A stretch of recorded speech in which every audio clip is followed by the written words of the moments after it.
তথাপি ঈশ্বৰ বিধি নুপুজ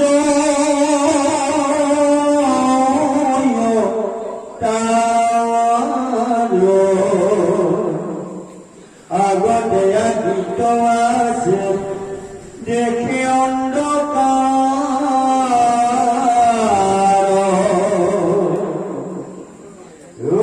জীবুত প্ৰকৃতি মূৰ জানিবা প্ৰধান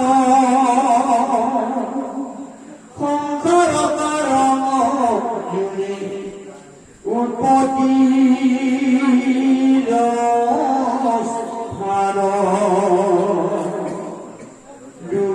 প্রকৃতি মূর জানিবা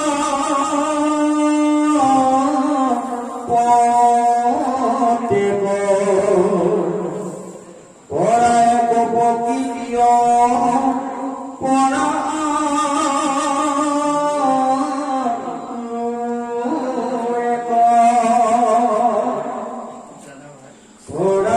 প্রকৃতি যে জীব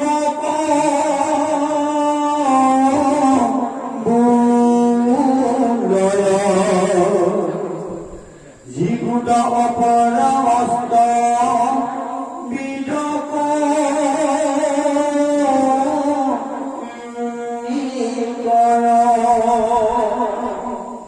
প্রকৃতি যে মহাদি তত্ত্ব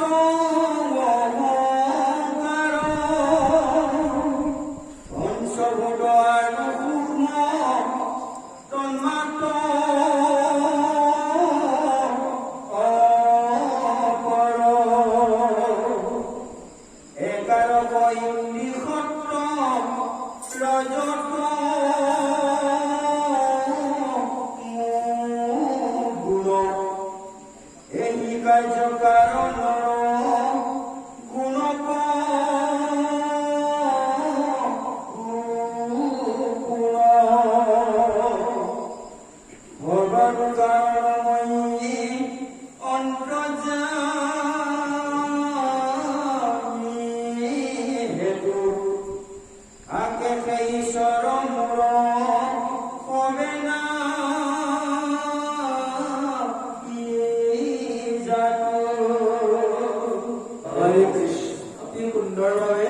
কৃষ্ণই অৰ্জুনক বুজাব গৈ আছে, হে অৰ্জুন, আচলতে সমস্তবোৰৰ কৰ্তা মই, অধীশ্বৰ মই। অৰ্জুনে একেলগে বুজি উঠা বিশ্বৰূপ নেদেখালৈকে অৰ্জুনে কৃষ্ণক তেওঁৰ সেই সম্বন্ধীয় এজন ব্যক্তি বুলিয়ে ভাবি থাকিব। জানে যে কৃষ্ণৰ শ্ৰেষ্ঠত্ব আছে, কিন্তু যে স্বয়ং গোটেই ব্ৰহ্মাণ্ডৰ মালিক বুজি উঠা নাই, বুজাব গৈ আছে। আমাৰে ভাল হৈছে অৰ্জুনক বুজাব যাওঁতে আমি তেওঁলোকৰ কথোপকথনখিনি কৈ আমিও ঈশ্বৰক জানিব পাৰিছো। এইটোৱে তেওঁৰ লীলা। যদি এই গীতাখন নিলিখিলেহেঁতেন তে কৃষ্ণক আমি ভালদৰে জানিবই নোৱাৰিলো। উল্লেখ কৰিছে, যিমত ঈশ্বৰ মই তাক শুনি মোক সজু পালো সংহাৰো ই তিনি লোকক মই সদন কৰিছো, মই পালন কৰিছো, মই সংহাৰো কৰিম। অৰ্জুনে ভাবে কি কথা হ'ল, বিশ্বব্ৰহ্মাণ্ড তুমি স্বজন কৰিছা, সংশয় আছে। কিন্তু এনেকুৱাকে বিশ্লেষণ কৰি গৈ আছে যে লাহে লাহে অৰ্জুনে অনুভৱ কৰিছে ইমানবোৰ কথা আমি লাগি জানো। ইমানবোৰ কথা জানিব লগা হলে তেওঁ নিশ্চয় সেই সম্পৰ্কৰ অভিজ্ঞতা থাকিব লাগিব যে সেই অৰ্জুন মই অন্তৰ্যামী, মই সমস্ত জানো, মই সমস্ত জগতৰ কাৰণ। এডাল সূতাত যিদৰে মণিবোৰ গাঁথা থাকে, গোটেই মণিবোৰ সংলগ্ন কৰি এডাল সূতাই আচলতে মোৰ ওপৰত নিৰ্ভৰ কৰি সকলোবোৰ কি হৈছে চলি আছে। পৰা প্ৰকৃতি অপৰা প্ৰকৃতিৰ কথা কব গৈছে যে পৰা প্ৰকৃতিৰ বিষয়ে শুনা, তুমি অপৰা প্ৰকৃতি বুলি কৈছে। সংসাৰৰ কৈছে দুটা প্ৰকৃতি মই জানিবা, প্ৰত্যেক পৰা শ্ৰেষ্ঠ প্ৰকৃতি অপৰা আৰু এই পৰা নামে প্ৰকৃতিয়ে জীৱকক লয়, যিকোটা অপৰা অষ্ট বিষয় ৰূপৰ কৈছে। এই অষ্ট বিষয় উল্লেখ কৰিছে কৃতি অপতেজ মৰুত বোম, বায়ু পানী আকাশ মন, আৰু অতি সুন্দৰভাৱে উল্লেখ কৰি দিছে শব্দ মন বুদ্ধি অহংকাৰ, এইবোৰ হৈছে অপৰা প্ৰকৃতি।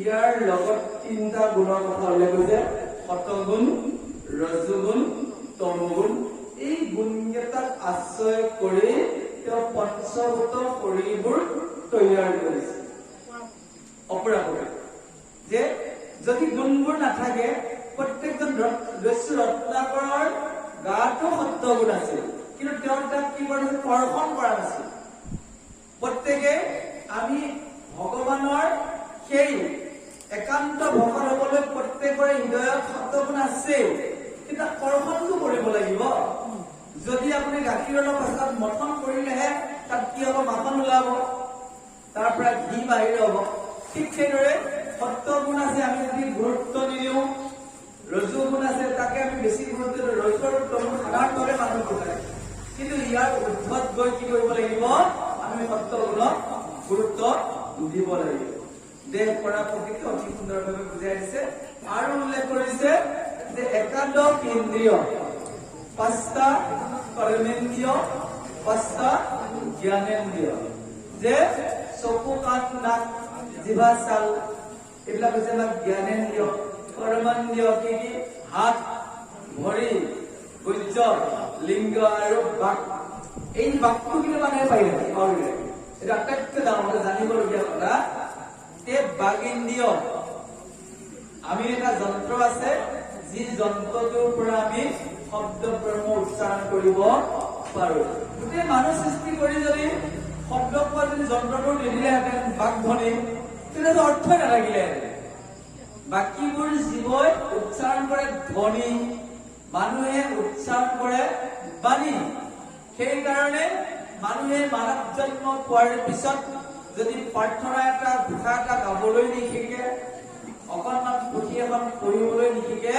কৃষ্ণৰ নাম ল'বলৈ নিশিকে তেওঁৰ বাকযন্ত্ৰটো গাগৰিৰ যিবা ভেকুলীৰ লগত তুলনা কৰিছে তেওঁৰ চিঞৰ বাখৰবোৰ ভেকুলীৰ তুৰতুৰণিৰ নিচিনা বুলি কৈছে জিভা মুখ দিলা কৃষ্ণ কৰোক কীৰ্তন কৃষ্ণৰ কীৰ্তন কৰিবলৈ হয়তো কাৰোবাৰ অলপ বেকুৰা হ'ব পাৰে কিন্তু কৃষ্ণৰ নাম ল'বৰ কাৰণে আমাৰ দেহ ইন্দ্ৰিয়ত থকা কথাবোৰ কৈছে এই বাকযন্ত্ৰটো বহুতে ব্যৱহাৰ কৰিব নাজানে বহুত ডাঙৰ ডাঙৰ ভকত আছে তেওঁলোকে এনেকুৱাকে ভকতে ভকতৰ লগত কথা পাতে যিটো সমীচীন নহয় দেখা যায় তেওঁলোকে গ্ৰাম্য কথা নানি দিয়ে একেলগে লগ হ'ল তেওঁলোকক কথা বাৰ্তা কওঁতে হাঁহ কিবা গ্ৰাম্য কথা আৰু আচলতে সেইটো নহয় ভক্তি দিশলৈ আহোঁতে বাকযন্ত্ৰই আটাইতকৈ ভালকে ব্যৱহাৰ কৰিবলগীয়া এইটো ইন্দ্ৰিয় যদি অপব্যৱহাৰ কৰে কাৰণ বাকযন্ত্ৰৰ জৰিয়তে কথাই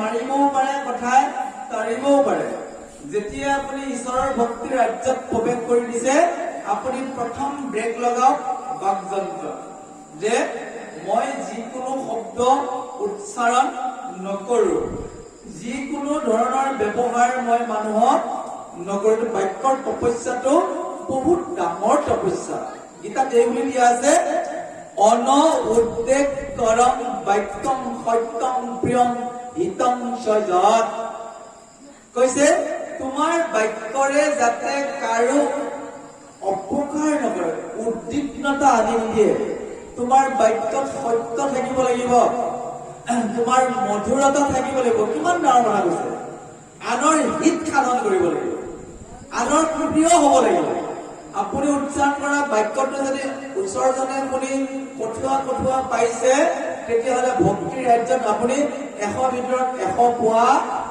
নাই বহুত ডাঙৰ কথা আৰু ইয়াক কি কৈছে শ্ৰদ্ধায় অভ্যাসনম বাংময় তপ উচ্যতে এজন মানুহৰ বাক্য কেতিয়া বেছি শুৱলা হয় কেতিয়া মানুহজনৰ কথাবোৰ শুনো লাগে মানুহজনৰ কেতিয়া ভাল লগা অৱস্থা হয় জানেনে আইসকলে যদি বেছিকে নাম ধৰা অভ্যাস কৰে প্ৰভুসকলে যদি ভাগৱত গীতা কীৰ্তন পঢ়া অভ্যাস কৰে তেওঁৰ বাক্যত যাদু আহি যায় মেজিক হয় জানিবলগীয়া কৈছে যে শ্ৰদ্ধায় অভ্যাসনম বাংময় তপ উচ্যতে তপস্যা সদায় আপুনি ঈশ্বৰৰ প্ৰাৰ্থনা কৰিছে সদায় ঈশ্বৰৰ কাৰণে আই এগৰাকীয়ে নাম ধৰিছে সদায় ঈশ্বৰৰ অৰ্থে কোনোবা এজনে একিলা হলেও এক পৃষ্ঠা হলেও পঢ়িছে তেওঁৰ বাক্যত ভগৱান স্থিত হৈ গ'ল।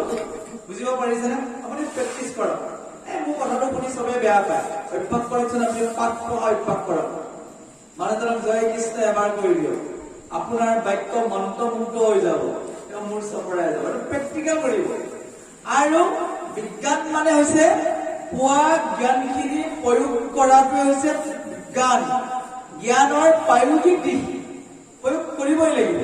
আমি কথাবোৰ যদি শাস্ত্ৰতে কওঁ, জীৱনত যদি প্ৰয়োগ নকৰো, সেইবোৰ জ্ঞান বিফল হৈ যাব। মোৰ লগৰ এজন ছাৰ আছিল, তেখেতৰ হেণ্ডৰাইটিং ইমান সুন্দৰ, মই গোটেই জীৱন যুদ্ধ কৰিলো, তেওঁৰ নিচিনা আখৰ লিখিবই নাজানিলো। তেওঁ আখৰ লিখিলে মুকুতা হৈ যায়। মই ভাবো ইমান ধুনীয়া। কেতিয়াবা আপোনালোকে ফেচবুকত ইংৰাজী আখৰ লিখা দেখা পাব, এনেকুৱাকে লিখিছে মুকুতা নে কি, সদায় আখৰ লিখি আছো ABC। সেই ছাৰজনক মই দেখিছিলো, ইমান ধুনীয়া আখৰ, অসমীয়া আখৰ, ইংৰাজী আখৰ। আমাৰ ঘৰলৈ আহিল তেখেতে। আমাৰ গোটেই ঘৰটোত কি আছে, দেৱাল লিখন, ড্ৰয়িং পেপাৰত কিবা কিবি ভাল কথা লিখা আছে। তেওঁ মোক কয়, ধ্ৰুৱ, তুমি যিমান সুন্দৰকে লিখিছা কথাবোৰ, মোৰ আখৰটো আৰু সুন্দৰ। মোৰ আপুনি লিখক। লিখিম লিখিম লিখিম বুলি কওঁতে তেওঁ অভ্যাস নকৰিলে, ইহলোকৰ পৰা বিদায় লৈ গ'ল। তেওঁৰ প্ৰতিভা তেওঁৰ লগতে গুচি গ'ল। তেওঁ সুন্দৰ হেণ্ডৰাইটিংটো তেওঁলোকৰ প্ৰতীকত ওলমি নাথাকিল। সেইটো প্ৰতিভাটো অপচয় হৈ গ'ল। আপোনালোকৰ মাজত ডাঙৰ প্ৰতিভা সোমাই আছে। আপোনাৰ বাক্যই আপোনাৰ লগৰজনক অসৎ পথৰ পৰা সৎ পথলৈ আনিব। আপুনি প্ৰথমে বাক্যৰ তপস্যা কৰি বাক্যক আপুনি মন্ত্ৰমুগ্ধ কৰক। আপুনি লগৰজনক খুব ভাল পায় ক'লে হ'লে, কিয়নো আপুনি বিপথে গৈ আছে, বলকচোন এদিন অকণমান কৃষ্ণ কথা শুনো। আপোনাক তেতিয়াই আপুনি ভগৱানৰ প্ৰিয় পাত্ৰ হৈ যাব। সেইকাৰণে সেই নৰনাৰীসকল, আটাইতকৈ আমাৰ যিটো বাগিন্দ্ৰিয় আছে, কথা কোৱা যন্ত্ৰ, ইয়াক অপব্যৱহাৰ নকৰিব। মনুৱেও নিজে স্বীকৃতি দিছে, সত্যম ব্ৰুয়াত প্ৰিয়ম ব্ৰুয়াত ন ব্ৰুয়াত প্ৰিয়ম অসত্যম। অসত্য কথা প্ৰিয় হলেও কেতিয়াও নকব, সত্য কথাহে কব, প্ৰিয় কথাহে কব। এসহ ধৰ্ম সনাতন। সনাতন ধৰ্মত সত্য যাৰ, হৰি বৈশ্য তাৰ। মনত ৰাখিব। ধৰি লৈছো এজন ব্যক্তিয়ে ভগৱানক নাম লব নাজানে, প্ৰাৰ্থনা কৰিব নাজানে, কিন্তু সদায় সঁচা কথা কয়। কৃষ্ণই কৈছে, সেইজনৰ লগতে মই আছো, সেইজনে যি কয় সেইটোৱে হৈ দিব। সত্য যাৰ, হৰি বৈশ্য তাৰ। কিন্তু আজিকালি কি হয়, মই দেখা পাওঁ মানে ধেমালিতেও মিছা কথা কয়, মোবাইলতেও মিছা কথা কয়। কিন্তু কিয় কয় মই বুজি নাপাওঁ। মুখৰ পৰা এৰি দিয়াৰ আগত বাক্যটো ভাবিব লাগিব। আপোনাৰ এটা বাক্যই, আপোনাৰ এটা কথাই কাৰোবাৰ জীৱন সলনি কৰি দিব। দেখিছেই নহয়, অশেষ্টামা হত বুলি ক'লে ঠিকে আছে, কিন্তু ইতি গজ, তাতে গোটেই মহাভাৰত বদলি গৈছে। নতুবা সেইজন দ্ৰোণাচাৰ্যই অস্ত্ৰ সম্বৰণ নকৰিলে কুৰুক্ষেত্ৰ যুদ্ধত কৃষ্ণই কিমান চলনা কৰিব। চলনাই কৰি আছে, দেখিছে পৃথিৱীত ভাৰ আহি গ'ল, এই সোপাক আঁতৰাই নিব লাগিব, কিমান চলনা কৰিব লগা হৈছে। সেয়েহে প্ৰভুসকল, যে আমি মানুহ হৈ থাকোতে আমি বাক্যৰ জধে মধে ব্যৱহাৰ কৰিছিলো। এতিয়া প্ৰথমতে আপুনি মুখত তলাব লাগে, ভাবক, বেছি ভাবক, আৰু কলে আপুনি কৃষ্ণ কথা কওক, পৰৰ উপকাৰ অহা কথা কওক।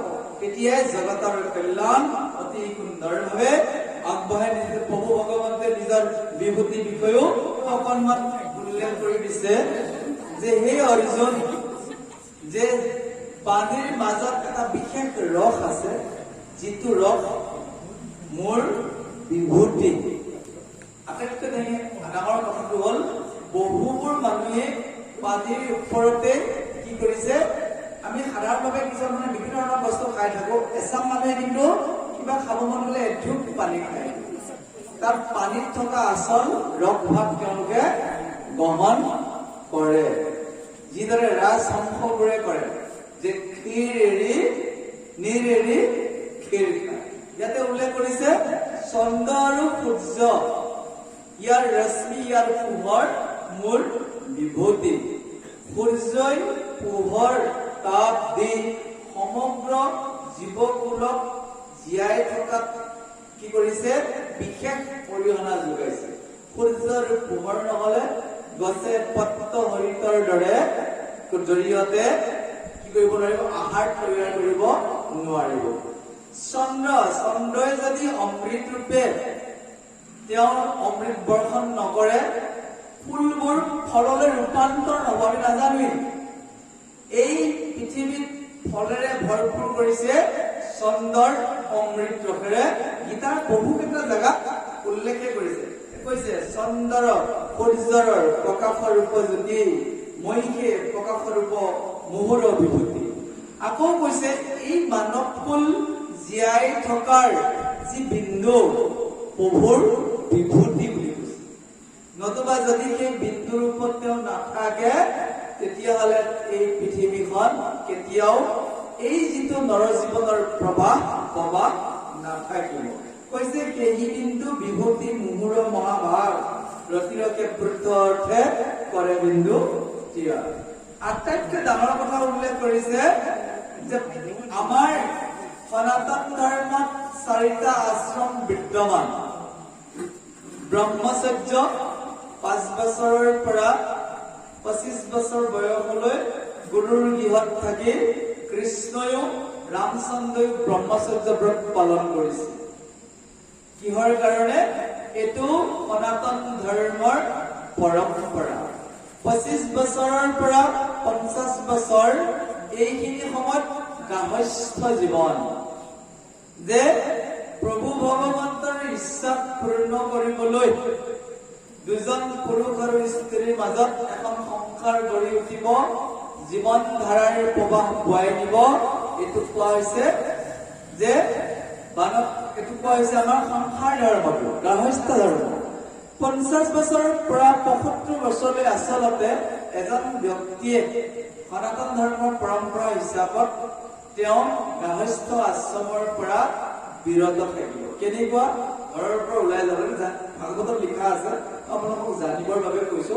মহাপুৰুষ শংকৰদেৱে পিছত সিদ্ধান্ত কৰি দি গৈছে, নৱবৈষ্ণৱ ধৰ্মৰ প্ৰায় কেইজনে মহাপ্ৰভু চৈতন্যদেৱক বাদ দি গাহস্থ আশ্ৰম স্বীকৃতি দিছে, যে অতি সুন্দৰভাৱে গৃহতে থাকি পুত্ৰ পৰিবাৰ পৰিজন সমন্বিতে ঈশ্বৰৰ ভক্তি কৰি বৈকুণ্ঠলৈ যাব পাৰি।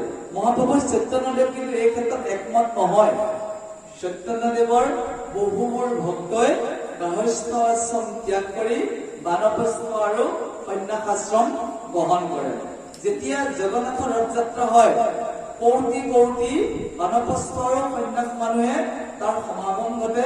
বহুতে সেই ৰথৰ চকাত পৰি প্ৰাণ বিসৰ্জন দিয়ে, বৈকুণ্ঠ গমন। এইটো সুকীয়া বস্তু।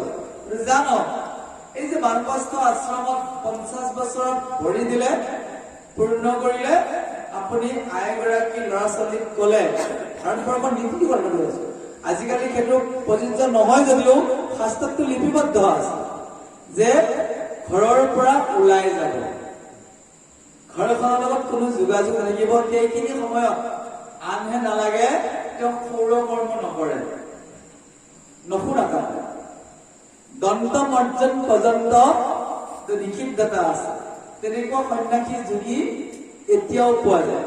25টা বছৰ তেওঁ 75 বছৰ নোহোৱালৈকে গোটেই কি কৰিব, ভাৰতবৰ্ষত তীৰ্থ ভ্ৰমণ কৰিব। এইটো জানিবলগীয়া ডাঙৰ কথা। বানপ্ৰস্থ আছে, তীৰ্থ ভ্ৰমণ কৰি যদি ইচ্ছা যায় স্বগৃহলৈ তেওঁ প্ৰত্যাৱৰ্তন কৰিব পাৰে।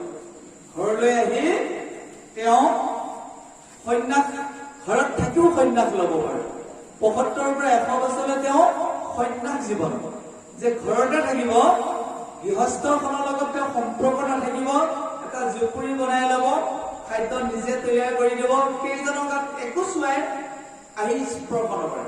তেওঁ পৰিয়ালত হোৱা মৃত ব্যক্তিসকলৰো তেওঁৰ কি কৰিব নালাগে, চুৱাটো পালন কৰিব নালাগে। সন্ন্যাস আশ্ৰম। কিন্তু ইমানটো কৰাটো সম্ভৱপৰ নহয়। আৰু ভাগৱতত অতি সুন্দৰভাৱে ভৰত ৰজাৰ কাহিনীৰ পৰা আৰম্ভ কৰি এই কাহিনীখিনি তাত লিপিবদ্ধ কৰি এতিয়াও কৰিছে যদি ভাগৱতক চাওঁ। কিন্তু মহাপুৰুষ শ্ৰীমন্ত শংকৰদেৱে গুৰুৰূপে যেতিয়া অৱতীৰ্ণ হৈ গল, প্ৰায়খিনি কথা সংস্কৃতৰ হুবহু অনুবাদ কৰা নাই। গুৰুজনে লিখিছে সংক্ষেপ কৰিয়া উদ্ধাৰিয়া তাৰকাৰ শংকৰে ৰচিলা কৃষ্ণ চৰিত্ৰ পায় আৰম্ভণিতে লিখিছে মংগলাচৰণ কৈছে মই হুবহু অনুবাদ কৰা নাই।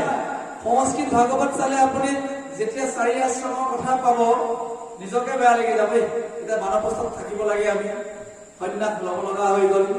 কিন্তু পিছত সিদ্ধান্ত কৰি দিলে যিহেতু 4 যুগৰ মাজত কলি যুগ সৰ্বশ্ৰেষ্ঠ, হৰিৰ নাম কীৰ্তনেই হৈছে শ্ৰৱণেই হৈছে এই যুগটোৰ সৰ্বশ্ৰেষ্ঠ উত্তম পন্থা।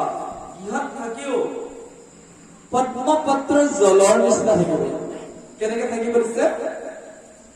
ব্ৰহ্মাণী আধায় কৰ্মাণি সংগম যক্তা কৰোতি যৎ ন স লিপ্যন্তে পাপেন পদ্মপত্ৰ ইম্ব অম্বসা।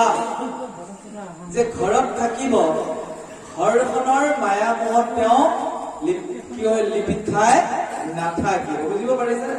যিদৰে পদুমৰ পাতটো পানীত থাকিও পানী তাৰ গাত স্পৰ্শ কৰিব নোৱাৰে, মায়া ভৰা সংসাৰত থাকিও এজন পূৰ্ণ ভক্তই মায়াৰ কবলত তেওঁ নপৰে। ইয়াক আধাৰ কৰিয়েই মহাপুৰুষ শ্ৰীমন্ত শংকৰদেৱ যিহেতু বৈকুণ্ঠৰ প্ৰেৰিত দূত কৈছে মই কৃষ্ণৰ কিংকৰ, কৃষ্ণৰ আদেশ লৈ তেওঁ কলম কৰিছে। তেওঁৰ লিখনিবোৰৰ পৰা গম পোৱা যায় গাৰ্হস্থ্য ধৰ্ম অতি উত্তম। ইয়াতে উল্লেখ কৰিছে বানপ্ৰস্থ আশ্ৰমীৰ তপৰূপময় তপস্যা কৰিছে, তেওঁ সাধনা কৰিছে যে তেওঁ সৌৰ কৰ্ম কৰা নাই, অনবৰত হৰি চিন্তন কৰি ইখনৰ পৰা সিখন তীৰ্থ ভ্ৰমণ কৰি। কম ডাঙৰ তপস্যা নেকি? 25 বছৰ ঘৰৰ পৰা আঁতৰি থাকিব পাৰিব নেকি? কাৰোবাৰ হিম্মত আছে? খুব কম মানুহৰ সেইটো শক্তি হয়। কৈছে বানপ্ৰস্থ আশ্ৰমী তপৰূপময়, সেইজন বানপ্ৰস্থ সন্ন্যাসীক আপুনি শ্ৰদ্ধা ভক্তি কৰিলে, তেওঁক ফল মূল দি সেৱা কৰি তেওঁক খোৱা ব্যৱস্থা কৰিলে ভগৱান সন্তুষ্ট, কাৰণ তেওঁৰ ভিতৰত তেওঁ বিদ্যমান। বুদ্ধি মধ্যে আশ্ৰময় প্ৰজ্ঞাৰূপ হৈ, প্ৰজ্ঞাটো জ্ঞানৰ অকণমান উচ্চ স্তৰৰ বস্তু। যিদৰে গাখীৰ মন্থন কৰিলে ক্ৰীম দৈ ঘি এইদৰে যে উচ্চ স্তৰৰ বস্তুবোৰ হয়, প্ৰজ্ঞাৰূপ প্ৰভু ভগৱন্তৰ জ্ঞানেৰে যিজন পৰিপূৰ্ণ সেইটোক প্ৰজ্ঞাৰূপ বুলি কোৱা হৈছে। আৰু উল্লেখ কৰিছে যে এজন প্ৰজ্ঞাৱান ব্যক্তিয়ে সাধাৰণতে ইতৰ পানীৰে কৰা কৰ্মত লিপ্ত নহয়। ইতৰ পানী মানে চাওক, ইতৰ পানীবোৰ সদায় কি কৈছে প্ৰতিশোধ পৰায়ণ। ইটোৱে এটা কাৰোবাক আঘাত কৰিছে, সিটোৱে লগে লগে তাকো আঘাত কৰিছে, প্ৰতিশোধ পৰায়ণ। এই স্বভাৱটো বহু মানুহৰ গাত দেখা যায়। আজি ধৰি লৈছে প্ৰভুজনক কিবা এটা কামকে কলো, তেওঁ বাট চাই আছে কেতিয়া সুবিধা পাওঁ, সিদিনা আপোনাক কিন্তু ফুটে মূলে দিব। গম পাইছেনে বাৰু কোনটো কথা কৈছো? কেতিয়াবা ভকত বিলাকৰ মাজতো কাম বন কৰোতে ফুটুক খাটাক লাগি থাকে, একো মাত বোল দিয়া নাই। ধৰিছো কোনোবা এজন দেৰিকে আহিছে, সোনকালে অহা হয় ভাল আছিল, কৈ দিলে টানকে, মনতে ভাবিছে কেতিয়া তুমি দেৰিকে চাই লওঁ পুহি আছে। এতিয়া পাঠাচাৰ্য অকমান দেৰিকে নাহে, সোনকালে আহে, সোনকালে এদিন কিবা কাৰণত দেৰি হৈ গল, সিদিনাখন তেওঁ কেনেকে কব ফুট আৰু মূল, তাৰমানে তেওঁ সমাগুণ নাই। সমাগুণ যদি নাথাকে ভক্তি ৰাজ্যত তেওঁ কেনেকে প্ৰৱেশ কৰিব? যে ধৰ্মৰ 4 কোটিয়ে সত্য শৌচ ক্ষমা দয়া সমাগুণ আমাক লাগিবই, বহুত ডাঙৰ কথা। যে কোনোবা এজনে মোক আক্ৰমণ কৰিছে, কৰক, এৰি দিয়ক। হে প্ৰভু তোমাৰ শ্ৰীচৰণত সমৰ্পণ কৰিছো, আজি এইজন প্ৰভুৰ পৰা এটা টান বাক্য মোক শুনিব লগাই আছিল, শুনিছো আৰু কোনোবা জন্মত চাগে মই কৰিলো। এইটো ভাৱ যিদিনা আহি যাব যে জানিব আপুনি জ্ঞানৰ পৰা লাহে লাহে জ্ঞানবানৰ উচ্চ স্তৰ প্ৰজ্ঞাবানলৈ অৱতীৰ্ণ হৈছে। সেইখিনি সময়ত প্ৰভু ভগৱন্তই আপোনাক কৃপা কৰি আশীৰ্বাদ কৰি থাকিব। কৈছে বলৰ মধ্যত মই সাত্বিক প্ৰধান, বৰ ডাঙৰ কথা কল। এইটো বিশ্লেষণ কৰিবলৈ ভয় লাগে। 3টা গুণ 17 ৰজতম, এইটো নিৰামিষ ভোজী মানুহৰ কথা কৈ আছে। সাত্বিক প্ৰধান আহাৰৰ বিষয়ে কৃষ্ণই তন্নতন্নকে কৈছে। মহাপুৰুষ গুৰুজনাই দেখিছে অসমত যদিও তেওঁ আবিৰ্ভাৱ হল লীলা কৰিবলৈ, অসমত থাকিব পাৰিলে জানো? অসমৰ ৰাজনৈতিক বাতাবৰণ, অসমৰ জনসাধাৰণ এনেকুৱা প্ৰতিকূল অৱস্থাত আছিল যে অসমৰ বাহিৰত থাকি জীৱনৰ শেষ সময়কণ কটাব লাগিছিল। তথাপিও বৰ অসম গঢ়াত, ডাঙৰ জাতিটোৰ গঢ়াত তেওঁৰ অৱদান খুবেই বেছি আছিল যদিও তেওঁ কিছু কথা খুব টাইটকে আমাক কৈ নগল। কিন্তু সেইকাৰণে শেষত কি উল্লেখ আছে? শাস্ত্ৰৰ উত্তম গীতা ভাগৱত।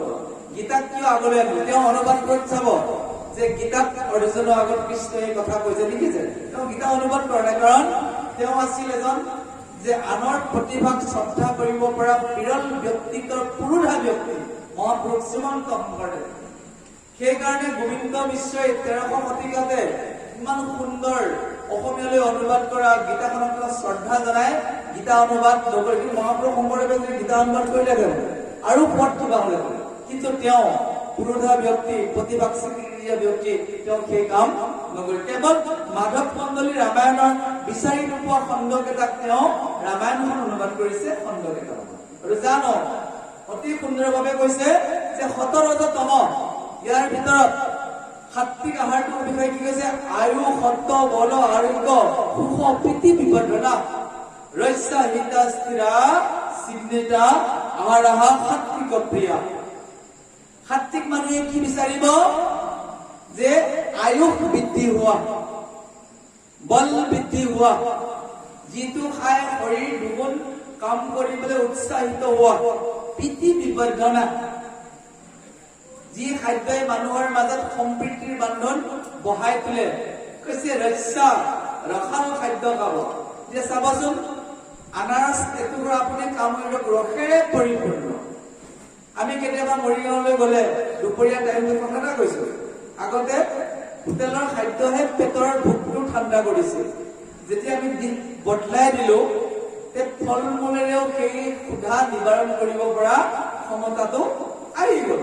যে কৈছে ৰস্যা, ৰসাল, স্নিগ্ধা, স্নেহযুক্ত, স্থিৰা, হৃদা, কৈছে পুষ্টিকৰ আৰু খাই ভাল লগা খাদ্যবোৰ হব সাত্বিকৰ প্ৰধান। যে হাতীটো যতনলৈ চাব, হাতী এটা সাত্বিক প্ৰাণী, তাৰ আহাৰ সি তৃণভোজী। বাঘটোলৈ চাওক, সি ৰজগুণী আৰু তমগুণী, সি হিংস্ৰ। তাৰ যিটো বাতাবৰণ, তাৰ যিটো পাকস্থলী, ভগৱান পৰোক্ষভাৱে তাক সেইটো তৈয়াৰ কৰিছে। কিন্তু মানুহক এনেকুৱা সৰ্বভোজী কৰি দিলে, আপুনি বাছি লৈ যদি লাইন ঠিক নকৰে আপুনিও সমস্যাত পৰি যাব। মানুহৰ ৰাজসিক খাদ্য বেছি প্ৰিয়। কৈছে কটু, অম্ল, লৱণ, অতৃষ্ট, ৰুক্ষ, বিদাহীন, ৰাজশেষ, ইষ্টা, সুখ, দুখ, আময় পদা। জ্বলা, তিতা, টেঙা, মছলা যুক্ত, গোন্ধ থকা, ভাল ভাল গোন্ধ থকা খাদ্যবোৰ কি হৈছে? পুৰণি ধৰা খাদ্যবোৰ, অতি বেছি তাপ থকা খাদ্যবোৰ ৰজুগুণৰ প্ৰিয়। চাব দে, আমাৰ প্ৰায়বোৰ ভোকত ৰজুগুণ। চাহটো খাই ভাল পায়, চাহ নাখালে মূৰৰ বিষ হয়। দুখ পাব লগা নাই, প্ৰসংগটো গৈছো। চাহটো কিন্তু গীতাত দিয়া আছে ই ৰজুগুণ হয়। ৰজুগুণৰ প্ৰভাৱ অতৃষ্ট লিখাই আছে। ৰুক্ষ, বিদাহীন, পুৰি যোৱা, বেছিকৈ যদি আপুনি জ্বলা খাইছে কি সাত্বিক আহাৰে ৰাজসিক হৈ যায়। যে ৰজুগুণী মানুহে এই খাদ্যবোৰ খাই ভাল পায় জিভাৰ জুতিত, কিন্তু এইবোৰে কি কৰে? তেওঁ শৰীৰটোত অপকাৰ কৰে। বেছি মছলা, বেছি তেলযুক্ত আহাৰ খালে কি হ'ব? আপোনাৰ শৰীৰৰ ফাংচন বেয়া হৈ যাব। সেইকাৰণে কৈছে এজন ব্যক্তিক চিনিব পাৰি তেওঁৰ খাদ্য সম্ভাৰৰ জৰিয়তে। তমোগুণীটো আৰু ওপৰত কৈছে যাতায়াম, গতৰসম, পূৰ্তি, পৰ্যুষিতম, সযত, উচিষ্টম অপি, ওম মধ্যম স, তামস, ভোজন প্ৰিয়ম। ওম নাম কৰা হৈছে যাতায়াম, ৰন্ধা বঢ়াৰ পিছত 3 ঘণ্টাৰ পিছত সি তাৰ গুণ হেৰুৱাই পেলায়। জানিবলগীয়া কথা, এইটো খাদ্য ভগৱানৰ প্ৰসাদখিনিক বাহিৰে আমি কোনো কাৰণতে 3 ঘণ্টা পাৰ হৈ যোৱা খাদ্য খোৱা অনুচিত। পৰ্যুষিতম, যিটো ইতিমধ্যে পচাই থোৱা হৈছে, পুতি, দুৰ্গন্ধযুক্ত। চাব পাৰে কিছুমান খাদ্য, এতিয়া পইতা ভাত, এইটো কি হৈছে? আগদিনাই তাক পানী দি থোৱা হৈছে, গেলি আছে নে নাই বাৰু? সেইটো ভকতৰ খাদ্য নহয়। গত ৰসম, যিটো ইতিমধ্যে শুকান হৈ গৈছে, ৰসটো এৰি দিছে, সেইটো তামস যিবিলাক তমু বুলি তেওঁলোকৰ প্ৰিয়। উচিষ্টমপি, কেতিয়াবা দেখা যায় কোনোবা এজন মানে কিবা এটা খাইছে, ঘচকে কোনোবা এজনে সেই তাৰ পৰা এমুঠি লৈ খাইছে, একেবাৰে এইটো ভুল, এইটো একেবাৰে নকৰিব, এইটো উচিষ্ট হৈ আছে। কাৰো যথা কোনো কাৰণতে ভক্ষণ কৰিব লাগে যেতিয়া আপুনি শৰণ মাৰ্গলৈ আহিছে। কিন্তু গুৰুৰ উচিষ্ট যদি আপুনি প্ৰসাদ হিচাপে গ্ৰহণ কৰিছে, সেইটো অন্য বস্তু, সেইটোৰ লগত তুলনা ই নহয়। কৈছে অমেধ্যম, এইটোতো আৰু ভয়ংকৰ। অমেধ্যম শব্দটোৰ ওপৰত বিশ্লেষণ নাজানি বহুত মানুহে কি কৰিছে, ইয়াক অপব্যাখ্যা কৰিছে। সেইকাৰণে অকণমান ভক্তি লাইনত আহিলে সংস্কৃত চৰ্চা থকাটো অলপ বাঞ্ছনীয়। যে আপুনি অলপ খাদ্য বনাই আছে, এজন ব্যক্তি তেওঁ আপুনি বিজ্ঞানসন্মত ভাৱে চাই যদি ৰোগীয়া মানুহে স্পৰ্শ কৰে, ৰোগৰ বীজাণু যোৱা চান্স আছে নে? যেনে শৰণীয়া অশৰণীয়া বুলি ক'লে মানুহে বেয়া পাব, হয়নে? আপুনি ৰোগী এজনৰ কথা ধৰকচোন, কৰোণা কালত চাওক, ৰোগীয়ে বহি থকা ৰোগী আসনখনত বহিলেও বোলে কৰোণাই আক্ৰমণ কৰিছে। ঠিক সেইদৰে এজন অপবিত্ৰ ব্যক্তিয়ে স্পৰ্শ কৰা খাদ্য ভগৱানক অৰ্চন কৰিব নোৱাৰি, ভগৱানক অৰ্চন নকৰা খাদ্য আমি গ্ৰহণ কৰিব নালাগে, সিদ্ধান্ত। এই চাবচোন, যেতিয়া প্ৰভুসকলে আমাৰ বিভিন্ন দ্ৰব্যখিনি ভগৱানৰ কাৰণে কাটি থাকে, সৰু নাৰিকলৰ টুকুৰা এটা চাইড হৈ গলেও ল'ৰাটোকে বাবা এইটো ভগৱানক দিব লাগিব দেই, এতিয়া খাব তুমি নোৱাৰিবা। চাওকচোন, কম ডাঙৰ কথা নাই। এইটো এজনে খোৱাৰ লগে লগে ই কি হৈছে, উচিষ্ট হৈ যাব। উচিষ্ট বস্তুটো ভগৱানক দিব নোৱাৰে। প্ৰশ্ন আহিব পাৰে যে আমি দেখিছো শ্ৰীৰামচন্দ্ৰক উচিষ্ট খাদ্য দিছিল, সেইখন শ্ৰদ্ধাৰ প্ৰেম আৰু এই উপহাৰখনৰ মাজত পাৰ্থক্য আছে। কলৰ আশীটোত যদি এটা কলো আপোনাৰ নাইকিয়া হৈ আছে, সেই আশী কল ভগৱানৰ কামত নহয়। ওম পূৰ্ণমদঃ পূৰ্ণমিদং পূৰ্ণাৎ পূৰ্ণমুদচ্যতে পূৰ্ণস্য পূৰ্ণমাদায় পূৰ্ণমেৱাস্যতে। ওম শান্তি শান্তি। পৰম প্ৰভু পূৰ্ণত অৱস্থিত, তেওঁক দিয়া সকলোবোৰ বস্তু পৰিপূৰ্ণ হোৱাটো বাঞ্ছনীয়।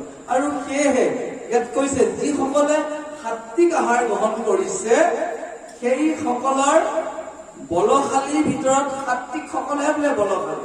মাংসহাৰী বলশালী বুলি কৃষ্ণই কোৱা নাই। চাব গ'লে প্ৰটিন বেছি দেখোন মাছ মাংসতে আছে। এইখিনি কথা শুনিলে বহুতে কষ্ট পাব, কিন্তু শাস্ত্ৰত দিয়া কথাটো কৈছো, বলৰ মধ্যতময় সাত্বিক প্ৰধান। যিবিলাক ডাঙৰ ডাঙৰ তপস্বীয়ে তেওঁলোকে আহাৰ সংযত কৰি সাত্বিক ভাৱে আছে, তেওঁলোকৰ বলটো কৃষ্ণই কৈছে মই নিজেই। সেই বলে ধৰ্মময় কৰো অনুষ্ঠান। যেতিয়া ধৰ্ম কৰা যাব, সেই সকল সাত্বিক প্ৰধান ব্যক্তিসকলক বিশেষ বিশেষ কামখিনিত নিয়োগ কৰা হয়। তাৰমানে বুজা গৈছে যে পূজাৰীসকলে তেওঁলোকে যেতিয়া অনুষ্ঠান থাকিব আগদিনাৰ পৰা অবিচ্ছিন্ন কৰা হয়। গম পায়নে প্ৰভুসকল? জানিবলগীয়া কথা।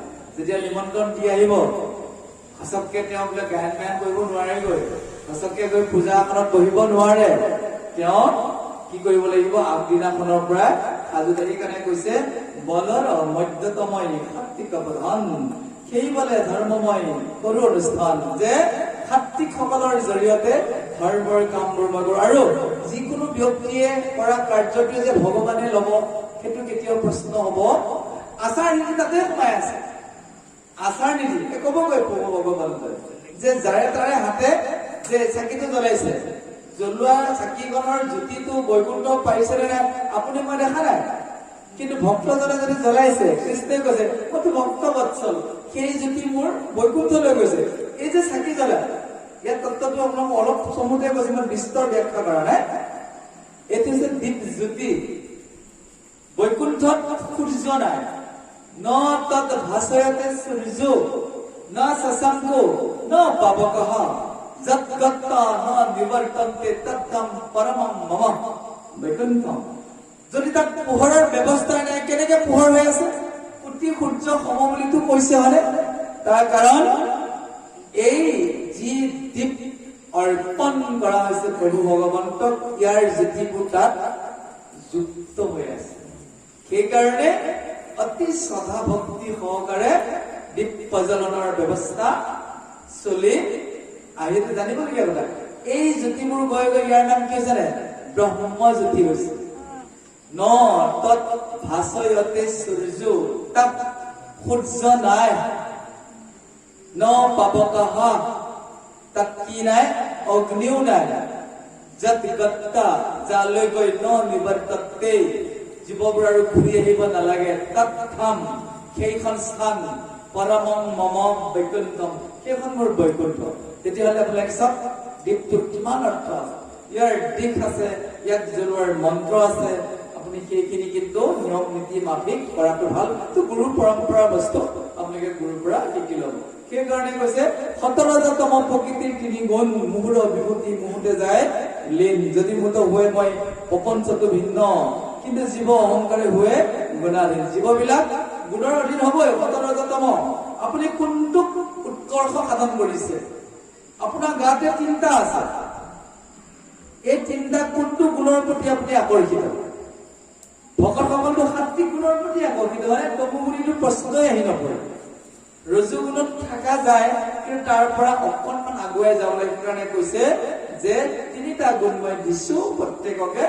জনা ব্যক্তিসকলে ৰজু আৰু তমোক পৰিহাৰ কৰি সত্য গুণক তেওঁলোকে উদ্দেলিত কৰি মোৰ ভক্ত হৈ মোৰ ধামলৈ লাষ্টত আহিব, কৃষ্ণই কৈ আছে। আৰু যিকেইটা সংশয় থকা প্ৰশ্ন পাৰ্থই অৰ্থাৎ অৰ্জুনে মাজে মাজে কৈ আহিছে কাৰণে গীতাখন শুনত শুৱগা। অৰ্জুনৰ প্ৰশ্ন আহি গ'ল এইখিনি। ইমানবোৰ কথা কৈছে, অৰ্জুনৰো কিমান জ্ঞান। তেওঁ সময়ে সময়ে নজনা কথাবোৰ সুধিছিল। আহক আমি প্ৰভুজনৰ কণ্ঠেৰে শ্ৰৱণ কৰো। জয় কৃষ্ণ।